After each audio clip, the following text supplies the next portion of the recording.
Komedian Abdel Ahrian tengah berduka, sang anak sulung, Kesha Wulandari, buah hati dari istri pertama meninggal dunia pada Senin 10 April. Hal itu disampaikan oleh presenter Andre Taulani saat mengisi program Pas Buka FM di Trans 7. Ketua geng motor prediksi itu menyampaikan anak pertama Abdel telah meninggal dunia sekitar pukul 16.00 waktu Indonesia Barat. Mendiang anak pertama Abdel yang jarang tersorot membuat kisah cinta Abdel Ahrian pada masa lalu dengan istri pertamanya menjadi perhatian khalayak.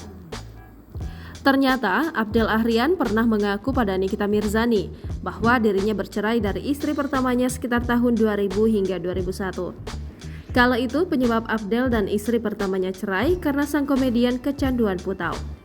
Abdel mengakui dirinya bukanlah pria yang bertanggung jawab. Mengonsumsi narkoba putau saat itu menurunkan metabolisme tubuhnya dan membuatnya tidak bisa berhubungan baik dengan sang istri. Sekarang ini, Abdel sudah benar-benar lepas dari jeratan narkoba. Dia bahkan telah menikah lagi dengan wanita bernama Riani Wahyuningsi. Abdel bertemu dengan Riani saat dirinya menjadi penyiar di sebuah radio Jakarta. Ia berpacaran dengan sang istri di tahun 2005 dan menikah di tahun 2007. Jangan lupa subscribe, share, komen, dan like ya!